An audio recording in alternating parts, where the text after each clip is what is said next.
buenas tardes o malas. Depende de cuántas personas le hayan dicho hoy que Stanley Kubrick montó el alunizaje y que en realidad el ser humano no ha pisado la luna. ¿A qué viene esto? A que es uno de los directores que trabajó con el personaje del que hablamos hoy.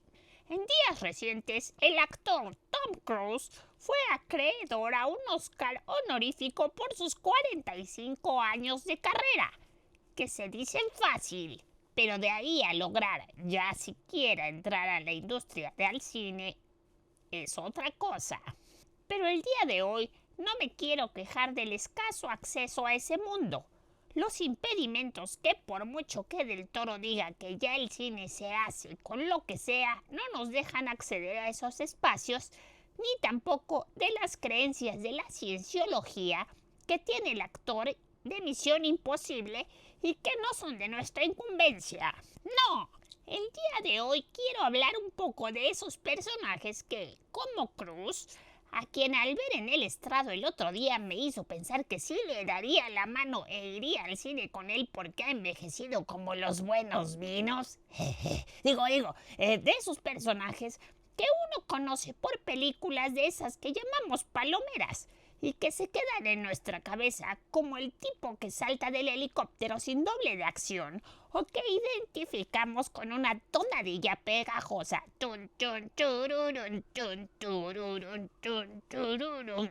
y que en realidad cuentan con trabajos que muestran sus verdaderas capacidades histriónicas, obras que en muchas ocasiones quedan en el olvido porque no son las más rentables o porque se mantienen en las trincheras del cine que, pese muchas veces ser considerado de culto, no por ello se consume más. Tom Cruise, como les decía, pertenece a esos especímenes, y no hablo de baba de perico como Uncut Gems con Adam Sandler, de esos especímenes que crean verdaderas obras que dejan ver el rango actoral de quienes se han quedado en la memoria de millones de personas, encasillados en el estereotipo de héroe de acción o cómico. Así que les voy a presentar algunas películas de esos actores. De Cruise, yo les quiero recomendar, y cómo no, Eyes Wide Shut.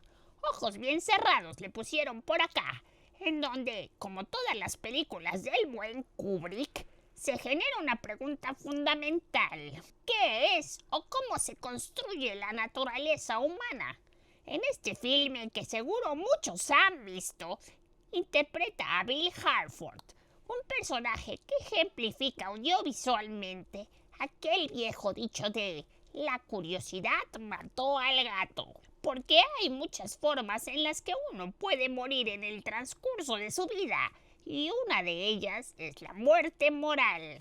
Además, esta película cuenta con un soundtrack exquisito, la actuación de Nicole Kidman y desde luego la impresionante dirección de Stanley Kubrick. Otra obra en donde este señor muestra sus capacidades es Born on the 4th of July o Nacido el 4 de julio.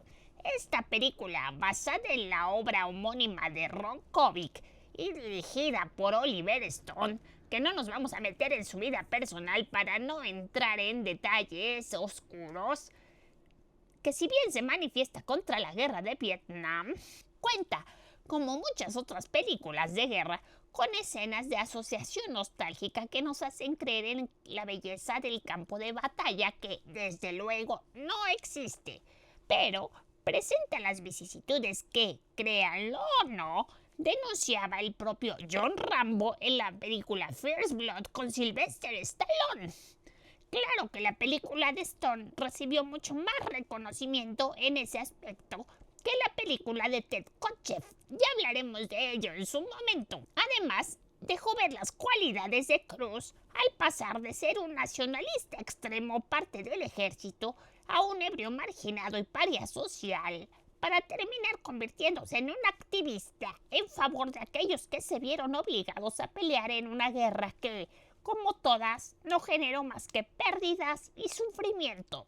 Esta película es sumamente recomendable, más allá de lo que les mencioné de la nostalgia sobre los campos de batalla que se encuentra presente en todas las películas de guerra y de lo cual podemos hablar en otra ocasión.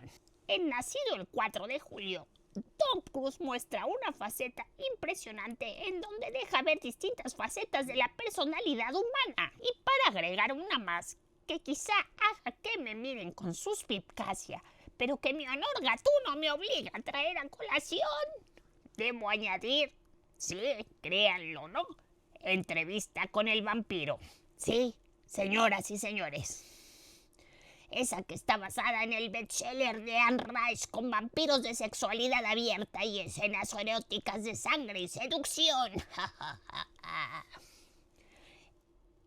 ¿Por qué le agrego? Pues bien, porque de todas las adaptaciones que se han hecho, y lo digo y lo sostengo, no hay mejor Lestat que el de Tom Cruise. Si ustedes se van a las páginas 58 y 59 del libro publicado por Penguin Random House Grupo Editorial, no hago promoción, es que esa es la versión que tengo para referencia. Ahora que si Penguin quisiera patrocinarme, pues no me niego, guiño guiño. El punto es que en esa versión van a encontrar el carácter exacto que describe la personalidad del Lestat desde la perspectiva de Louis.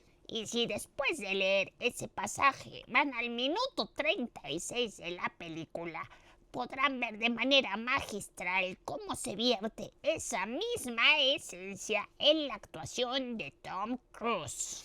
Pero, desde luego, él no es el único actor que ha sido encasillado en el estereotipo de héroe de acción y que cuenta con joyas que no conocemos porque su popularidad no trascendió o porque quedaron como obras maestras en el olvido. Si nos acercamos a este escabroso tema, tenemos que hablar de Nicolas Cage. Yo crecí en un momento histórico en donde películas como The Rock, Con Air, Face Off, Snake Eyes, todas de acción, y la horrorosa adaptación de la película de Wim Wenders City of Angels, llamada por acá Un Ángel Enamorado, todas protagonizadas por Nicolas Cage, aparecían con más frecuencia que el sol por las mañanas. Detesté a Cage en cada una de esas películas. No porque no fueran entretenidas, de eso estaban sobradas. Eran puras películas de acción, exceptuando la espantosa Un Ángel Enamorado que quiero borrar de mi cabeza, en donde los golpes y las intrigas no paraban. La cosa es que este personaje era siempre el mismo. Ya fuera como un ángel enamorado de una humana, como agente especial o como malo que se cambia la cara con el bueno de John Travolta, Nicolas Cage no movía un solo músculo. Y yo me decía, ¿de verdad esto es un actor? Bueno, quizá no me lo decía porque en ese entonces era muy pequeña, pero Nicolas Cage no me gustaba. Nunca cambiaba de gestos. Siempre parecía más compungido que el trabajador freelancer pagando sus impuestos, a punto de llorar en cada escena. Aunque esté golpeando al malo de la película o al bueno de la película en el caso de Contracara o teniendo un orgasmo, nunca cambiaba de cara. Así que toda mi infancia y adolescencia fue mi referente para burlarme de esos otros actores que eran incapaces de salir de su papel cómodo en turno. Por muchos años mi insulto sagrado repetido como mantra era: "Este parece Nicolas Cage", a quien bauticé como el hombre de una sola cara, pero a la vida le gusta jugarnos bromas.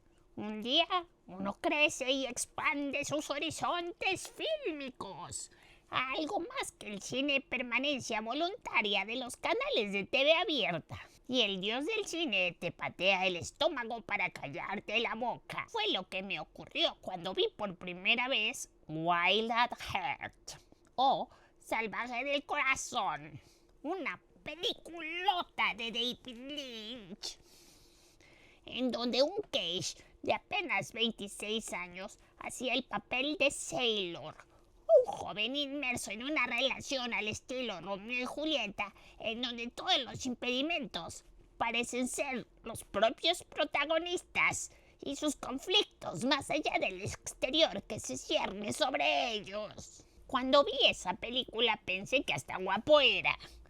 No, ¿verdad?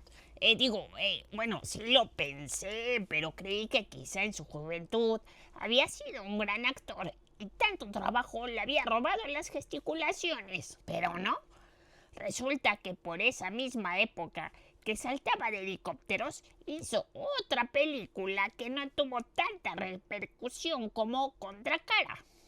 Hizo 8 milímetros de Joel Schumacher, en donde exploraba las posibilidades de la propia morbosidad humana al intentar justificar su propia naturaleza violenta. Y no solo eso, también ya había hecho obras geniales como Vampire's Kiss, en donde un paranoico Cage empieza a creer que se ha transformado en vampiro y que refleja de manera crítica la construcción de las personalidades de la explotación mercantil que te llevan a creer que el éxito te posibilita para intimidar y humillar al otro, además de reflejar de manera increíble las crisis psicóticas, al menos un tipo de ellas. Y en años recientes, el señor Cage ha dejado de verse inmerso en toda esa serie de películas de acción para mostrarnos que no se le ha olvidado actuar.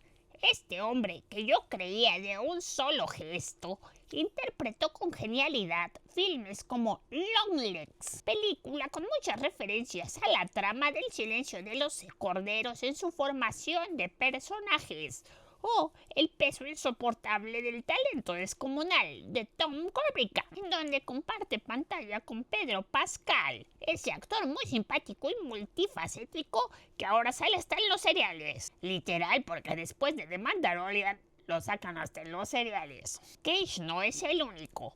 Acompañando esa época de descontrol de finales del siglo XX y principios del XXI, existieron dos actores cómicos que muchas personas encasillamos en el estereotipo de cómicos hollywoodenses y que por ello se transformaron en garantía de risa fácil en taquilla. Hablo de Owen Wilson y Jim Carrey. Al primero muchos lo recuerdan sobre todo por su participación en Loco por Mary, Zoolander, y los más jóvenes quizá lo asocien con la serie Loki, mientras que a Carrey muchos lo identificaron como Ace Ventura, La Máscara o Todopoderoso. Ambos actores, sin embargo, participaron en grandes obras. Bueno, Owen Wilson es uno de esos actores fetiche de Wes Anderson, pero como a mí no me gusta el cine de Wes Anderson, prefiero hablar de Medianoche en París, una película de un grandísimo de la cinematografía, el ahora muy censurado Woody Allen. En esa película, Wilson hace el papel de uno de esos nostálgicos enamorados de ideas de un pasado no vivido. Y en cuanto a Jim Carrey, aunque su comedia física muestra sus capacidades como actor, cuando de verdad se pone con otro tipo de narrativas, enseña algo distinto, que la comedia no lo limita. Y no hablo de Eternal Sunshine of Spotless Mind de Michelle Gondry, que claro, sí me gusta, sino de Truman's Show, una comedia negra negrísima que de nueva cuenta nos acerca a esa exploración de la explotación que hacemos del propio ser humano como vía de entretenimiento. Desde luego, el día de hoy ha sido una breve reseña de algunos actores hollywoodenses que ocultan sus capacidades en el estereotipo en el que los encasillamos y que, desde luego, les genera ganancias multimillonarias. No los culpo. Igual si a este amargato le propusieran estereotiparse para ganar unos centavos, se lo pensaría. Es que hay que comer. Y no vaya usted a pensar que soy de esos tipos que dicen estereotipo y de pronto aparecen iluminados en cenital como el padrino para denotar la maldad de la palabra. No, los estereotipos, como ya lo dijo el doctor Ranulfo Romo en la conferencia para recibir su honoris causa por la Universidad Nacional Autónoma de México, nos ayudan a generar referentes. Con los estereotipos podemos contrastar la información de nuestro cerebro con la del mundo exterior. Sin embargo, es la postura frente a esos estereotipos, la conducta que desencadenamos, las que los puede volver peligrosos, no a ellos en sí mismos, sino a nosotros. Pero bueno, Haré algunas menciones honoríficas de actores encasillados que han hecho grandes obras y que se las merecen, como Jean Reno o Poncho Herrera, que sí, créanlo o no, no solo pueden aparecer en el papel de latino o francés cliché del cine estadounidense, o ser galanes de película y de rebelde en el caso de Herrera. También cuentan con una amplia gama de papeles que muestran otras de sus facetas. Y mención súper especial para otros que hacen lo contrario. Se catapultan como grandes actores y luego hacen cada cosa. Y esta se la doy con particular emoción a un actor que de verdad me parece uno de los mejores del México actual. Bueno, desde mi infancia de Amargato, por allá de los 90. El gran Demián Bichir, que ha participado y destacado en películas como Sexo, Pudor y Lágrimas, que no es de mis favoritas, pero le hace una actuación soberbia. Todo el poder y una de las más hermosas películas mexicanas de las últimas décadas, Miroslava. Hermosa como muy pocas. Dirigida por Alejandro Pelayo y que está gratis en YouTube. Y que después de haber hecho ese tipo de obras, ha hecho otras cosas que bueno. Desde El teléfono negro hasta La maldición renace, vamos. Pero no lo juzgo. Conozco sus capacidades actorales y sé que hay que comer. Bueno, eso ha sido todo por hoy. Le dejo una lista de las películas recomendadas en la descripción. Si quiere que este Amargato le arruine algún tema, no duden en mandar su sugerencia a porfirio.el.amargato@gmail.com o dejar su comentario en el video. Tampoco olvide darme like, compartirme y si le aburro mucho, póngame en silencio y deje correr el video para que así parezca que le gustó. Y nos vemos en otra ocasión para seguir hablando de cultura de masas, porque ¿existe otra?